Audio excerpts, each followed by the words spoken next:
Bien, buenas noches a todos. Vamos a iniciar con el curso de líneas de transmisión y distribución. El siguiente tema que vamos a poner en discusión es acerca del sistema eléctrico nacional. Es muy importante que en el estudio de líneas de transmisión y distribución, en la parte de modelado, matemática, también sepamos claramente cuál es la situación actual del sistema de potencia en nuestro país mexicano. Cualquier aportación o cualquier duda o comentario eh, que quieran aportar aquí a la plática, levanten la mano ordenadamente y los iré atendiendo en ese orden.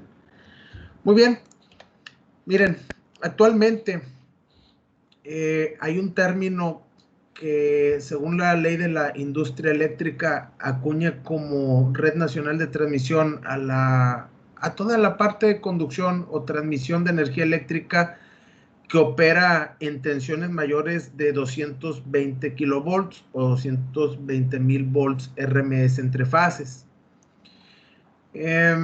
Esta red de transmisión generalmente va desde las plantas donde se produce la energía eléctrica a las subestaciones de potencia para poder llegar a los centros de distribución donde se va a comercializar la energía eléctrica a los usuarios en distintos niveles de tensión.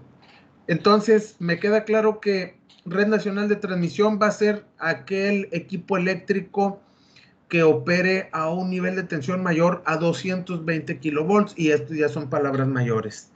La especialidad que requiere la tensión para las pruebas, mantenimiento, puesta en servicio, análisis, diagnóstico de equipos de alta tensión, pues requiere de gente con alto grado de especialización en la materia y sobre todo con experiencia para evitar que suframos algún accidente al momento de estar manipulando estos equipos.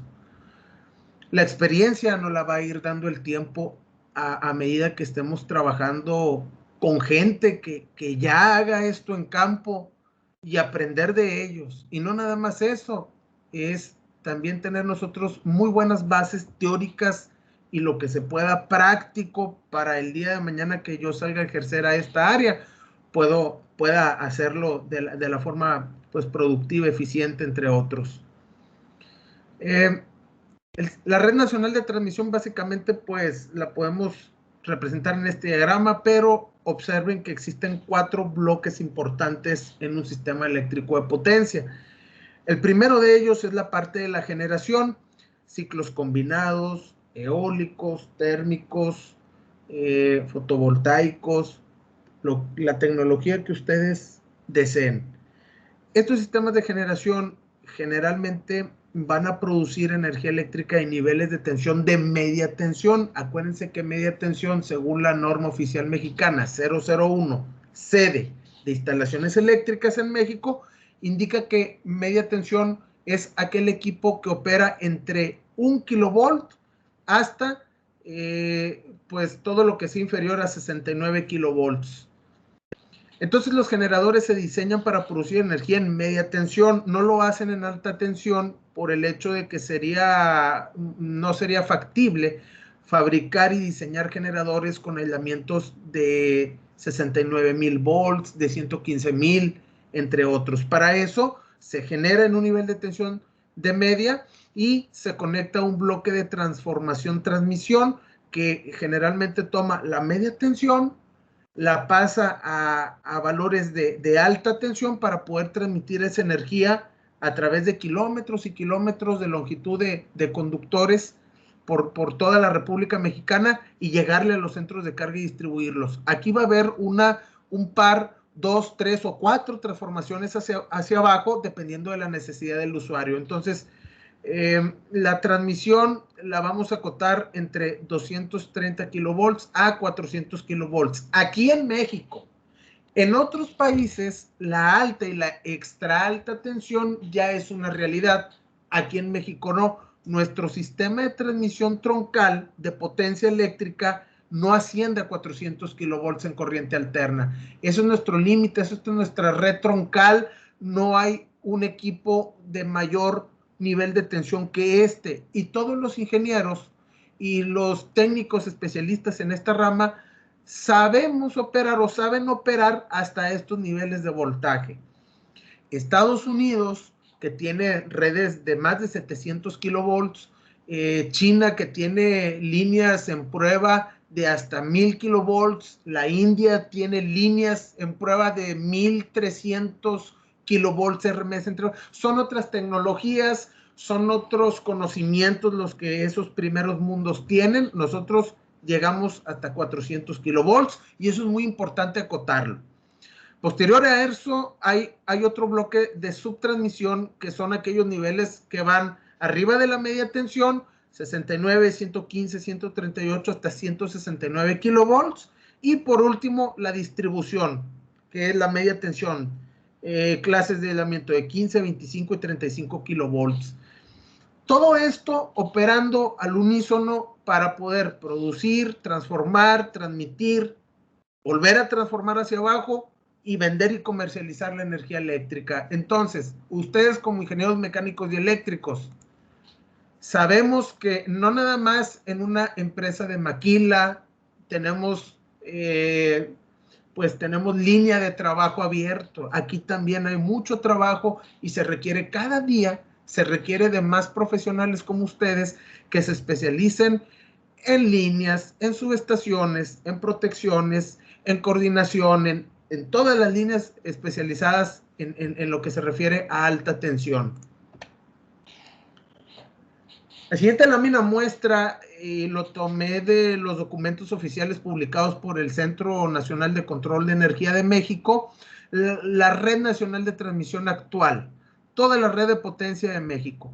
Ojo, las líneas de transmisión en color azul son las líneas que operan en 400 kilovolts y es nuestra red troncal. Hagan de cuenta que esas son la vena aorta de nuestro cuerpo y por aquí va a fluir toda la potencia, la mayor potencia que se pueda de una región geográfica a otra para poder hacer los intercambios de energía y poder cumplir y abastecer el balance demanda-generación en todo el sistema interconectado nacional. Vean lo siguiente, desde lo que es la península de Yucatán hasta la parte noroeste de México, la parte occidental, oriental, noreste, la parte noroeste, está interconectado como si fuera un solo sistema eléctrico de potencia en sí. Todo esto está interconectado, está aganchado. Esta línea de 230 kilovolts en anaranjado es un proyecto para futuros años. Esta línea todavía no existe. Entonces, si le quitas esta línea al sistema interconectado nacional, desganchas la parte de la Baja California con el sistema mexicano restante. Entonces, fíjense bien, tenemos un sistema de potencia complejo, interconectado y anillado, desde la parte de la península occidental, oriental, lo que es la parte noroeste de México, la parte noro también. Todo esto es un sistema. Lo que está en azul en 400, lo que está en color anaranjado es 230 kilovolts y lo que está en color magenta es 115,000 volts. Obviamente, este diagrama geográfico no muestra el 100% de las líneas de transmisión de 115,000, porque si expresáramos las líneas de 115,000 en este diagrama, pues viéramos muy poca legibilidad en este diagrama. Entonces, lo fuerte, lo troncal, lo agresivo, lo delicado del sistema de potencia en esta imagen es 400 y 230.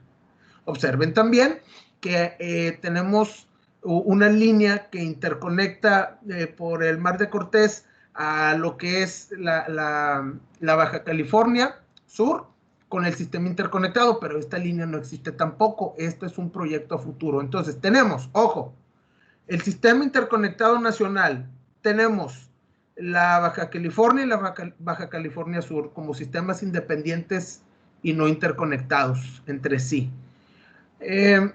Observen también cómo la parte donde vivimos nosotros aquí en la parte de Nuevo León, la parte centro de México, la parte de Guadalajara, la oriental, occidental, toda esta parte está muy concentrado de equipos de alta tensión y de líneas. ¿Qué quiere decir esto?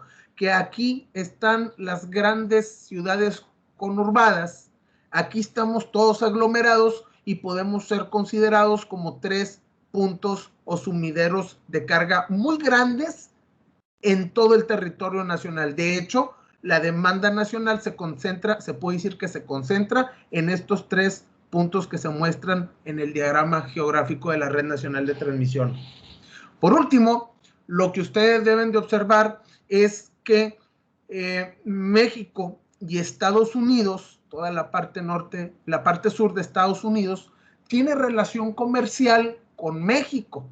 Hay líneas de corriente directa y de corriente alterna que van de México a Estados Unidos y viceversa para poder intercambiar flujo de energía eléctrica. ¿Qué quiere decir esto? Que así como podemos importar o exportar maquinaria, vehículos, ropa, herramienta, automóviles y pagar los respectivos aranceles entre países, la energía eléctrica no es la excepción. La energía eléctrica también se comercializa, se exporta, se vende a los gringos no lo pagan y también le importamos. Estados Unidos nos vende energía, compramos paquetes de energía para que sea surtido en territorio nacional para mantener el balance equilibrado de generación y carga. En la parte sur del diagrama podemos observar que también tenemos relaciones comerciales con Guatemala y Belice. En Guatemala hay una línea de 400 kilovolts actualmente en operación que conecta la subestación Los Brillantes en Guatemala y una línea de media tensión que va de Belice a la península, ¿no? Entonces, generalmente el flujo de potencia va de la compra, la venta va de Estados Unidos a México. Nosotros le compramos energía la mayor parte del tiempo a Estados Unidos y México le vende la mayor parte del tiempo la energía a nuestros países vecinos hacia el sur, en Centroamérica. Entonces, toda esta actividad es muy relevante para que ustedes vayan conociendo que no nada más es una subestación y una línea, que hay más allá de eso. Se tienen el entendido de que nuestro sistema es altamente complejo, pero comparado con el de otros países, pues les puedo decir, por ejemplo, que más o menos la demanda de todo México es lo que se consume en el estado de Texas nada más, y es un solo estado de todos los Estados Unidos americanos. Entonces, ¿quién tiene mayor complejidad? ¿Quién tiene mayor equipo? ¿Quién tiene mayor infraestructura? Pues Estados Unidos. Entonces, la economía eléctrica también es una forma de medir el desarrollo económico de un país, y si lo quieren ver también. Entonces, todo esto es muy importante que vayamos reconociéndolo, que lo vayamos detectando, que lo vayamos diseñando para mayor entendimiento del curso. Entonces, en resumen, tenemos el sistema interconectado nacional que opera a 60 Hz, el sistema de Baja California que también opera a 60 Hz, un sistema ahí aislado entre los dos bajas que se le llama sistema Mulegé, que pues es una isla eléctrica, y también el sistema de Baja Sur. Entonces realmente hay 1, 2, 3, 4 sistemas eléctricos de potencia en territorio nacional. Es una mentira que todo territorio nacional en la actualidad esté interconectado. Eso no ha sucedido hasta el momento. Somos islas eléctricas operando. La mayor isla es el interconectado, y estas 3 que están acá por separado en las Baja Californias. Esto es muy importante que lo tengamos en vista. Eso es en cuanto a la red nacional de transmisión. ¿Qué pasa con la red general de distribución? Las redes generales de distribución son aquellas redes que operan en 15, 25, 35 kilovolts, y también hay red, es decir, esta red es mucho más compleja en cantidad de equipo, en volumen, porque hay equipo regado ahora sí que en toda la República Mexicana, en casi la mayoría del territorio nacional. Esos equipos son operados por distribución, por CFE Distribución, y de la magnitud de equipo que tiene en todo territorio nacional, distribución tiene la necesidad de segregar, creo que son 14, no, 16 zonas de 16 divisiones de distribución a lo largo de la República Mexicana. Lo que significa que si yo traigo un proyecto de una línea de 15 kilovolts en Nuevo León, pues tendría que coordinar mi proyecto con la división de distribución Golfo Norte. Si yo traigo, por ejemplo, una subestación de media tensión y quiero conectarla a la red general de distribución, pues ya no tendría que coordinarme en Golfo Norte. Si el proyecto es en Tampico, me voy a la Golfo Centro, por ejemplo. Allá es la zona de distribución con quien tengo que coordinarme, meter el papeleo y desarrollar el proyecto bajo el comando de esta zona. Y así donde nos encontremos, tendríamos que saber dónde estamos ubicados y con qué división de distribución vamos a coordinar nuestro proyecto eléctrico de media tensión. En este diagrama se pueden mostrar los distintos enlaces internacionales o compuertas con Estados Unidos en la parte norte del país y en Guatemala y Belice en la parte sur de nuestro país para poder hacer la comercialización de energía eléctrica, importación, exportación, pagar aranceles entre ambos países y con distintas tecnologías. Tenemos líneas en corriente alterna, en 400, en 230, tenemos enlaces en corriente directa, tenemos lo que se les llaman enlaces asíncronos, síncronos. Entonces, las tecnologías no nada más se quedan en un país fijo, ¿no? Aquí están las compuertas hacia otros países para que los tengan ubicados. Por ejemplo, si yo tomo en la parte norte del país, existe una subestación que opera de forma síncrona aquí en la parte de Texas con Nuevo Laredo, en la parte de México. Hagan de cuenta que tenemos un convertidor que toma la alterna de México, la convierte directa, manda la potencia de transmisión en directa y Estados Unidos la recibe en directa y la convierte nuevamente alterna. Este proceso de conversión de 60 Hz a 0 Hz y luego a 60 Hz, pues nos permite el control de flujo de un país a otro simplemente con la polarización de los equipos de alta tensión, positivo o negativo. La corriente eléctrica va de México a Estados Unidos, entonces exporto energía. Estoy vendiendo la energía a Estados Unidos. Si polarizo el back-to-back o el espalda con espalda, este equipo de electrónica de potencia negativo o positivo, ahora el flujo de potencia eléctrica va de Estados Unidos a México y entonces estaríamos comprándole la energía a este país. Estos equipos que nos permiten el control de flujo se le conocen como interconexiones asíncronas a través de equipos espalda con espalda o back to back, que toman alterna, pasan a directa y luego la conversión a nuevamente alterna, ¿no? Entonces es un proceso de rectificación a directa y un proceso de inversión a corriente alterna nuevamente. Esos son los procesos que se aplican para poder comprar y o vender energía en el país. Ahora, esta parte frontera, estos equipos están realmente en la frontera del país entre México y Estados Unidos. Están en la frontera. Y esta conversión, porque también se puede mandar flujo de potencia a Estados Unidos en alterna, sin necesidad de los convertidores back-to-back. Pero se prefieren estos convertidores, aunque sean más caros, porque cualquier falla eléctrica en cualquiera de los dos países, una falla eléctrica en esta subestación tiende a propagarse por el resto de las que están interconectadas. Es como si fuera una telaraña. Tú mueves un pedacito de un lado de una telaraña y toda la telaraña vibra. Entonces, una falla aquí, pues va a mover todo el sistema de potencia hasta que se amortigua.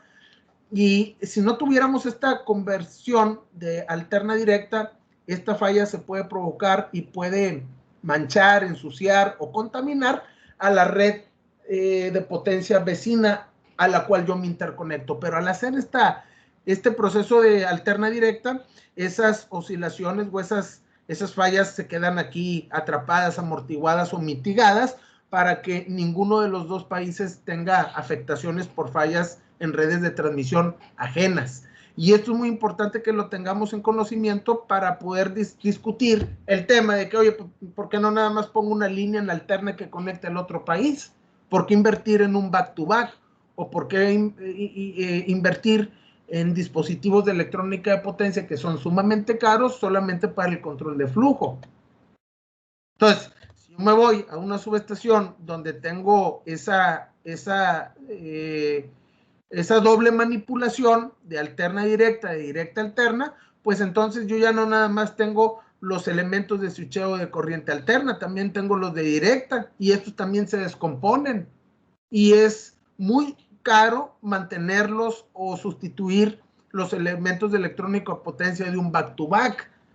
Sin embargo, tenemos pues ventajas, como por ejemplo al momento de conversionar a corriente directa o a una frecuencia de 0 Hz, pues no tienes efecto piel ni reactivo, no tienes reactancia capacitiva ni inductiva, la frecuencia es 0, y al multiplicarla por 0, pues esos dos componentes se eliminan. La pérdida resistiva se quedaría modelando esta parte de transmisión entre países nada más. No hay factor de potencia al tener puramente corriente directa aquí. El factor de potencia es un factor que solamente toma vida en corriente alterna por el efecto reactivo capacitivo inductivo con el que operan los equipos de potencia. No es fácil transformable porque pues ocupas mucha electrónica de potencia, pero también no tienes efecto piel. Estas son pérdidas monetarias muy grandes en la transmisión. Entonces, al tener directa, el efecto piel pues queda anulado. Y también utilizas un menor amperaje para transmitir la misma cantidad de potencia de corriente alterna. Es decir, si tú tienes líneas de corriente directa, pues el tamaño de la infraestructura es más pequeño que la que se ocupa solamente en corriente alterna. Ocupa más derecho de vía, por ser una estructura más grande, la de alterna, entre otros. Es economía más agresiva en las instalaciones. Entonces, este sería el aspecto que tiene una subestación de conversión. Ya no nada más tienes las típicas bahías de switcheo de corriente alterna, también tienes una bahía de rectificado, tienes una bahía de filtrado y una bahía de adecuado. Entonces, todo esto sumado, pues, nos permite esta doble conversión. Pero, pues, esto es lo que hace caro los proyectos. Podemos también tener una interconexión síncrona de 60 Hz a 60 Hz directamente México-Estados Unidos con una línea de alta tensión en corriente alterna, nada más que ahí lo que les comentaba era que pues vas a tener efecto reactivo, inductivo, capacitivo por tener 60 Hz aquí en la operación de los sistemas. Hay acoplamiento magnético, hay una frecuencia mayor a 0 Hz, hay presenta una menor caída de tensión. Bueno, aquí realmente la menor caída de tensión es en directa. Aquí hay una mayor caída de tensión en alterna. Esto lo voy a corregir. Tiene mayor pérdidas porque aquí ya no nada más tienes la resistencia, tienes la impedancia. Entonces la pérdida es más grande, la caída es mayor. Sin embargo, pues aquí ya no se requiere tan sofisticada infraestructura de electrónica de potencia para la transformación. Aquí con transformadores de corriente alterna puedes elevar o reducir el voltaje en cualquier nivel de tensión que tú lo desees. Pero tienes factor de potencia y eso hace que pues, las pérdidas sean más agresivas. Ahora, la pregunta que yo les puedo hacer ahorita es, bueno, ¿y quién es mejor, alterno o directa? Pues tenemos de los dos equipos. En el Sistema Nacional Mexicano tenemos de los dos equipos, directa y de alterna. México tiene, Estados Unidos tiene, otros países lo tienen, pero ¿quién es mejor? La literatura dice que hay una distancia de transmisión o una longitud en kilómetros donde, aunque la inversión en corriente directa sea más cara al inicio que la de alterna, a medida que la distancia de transmisión sea más agresiva o más grande, los costos van a llegar a equilibrarse en una distancia X en kilómetros.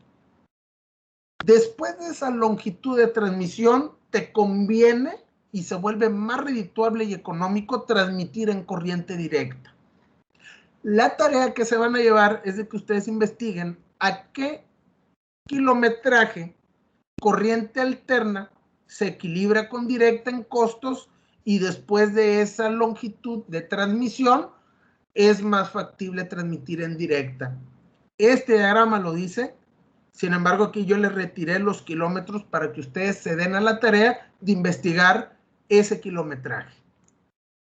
Por ejemplo, vamos a suponer que este sea 300 kilómetros, una línea de corriente alterna en 400 kilovolts de 300 kilómetros, como la que va de Nuevo León a Carbón 2, allá a Coahuila. 300 kilómetros, 280, 300 kilómetros en 400 kilovolts de transmisión.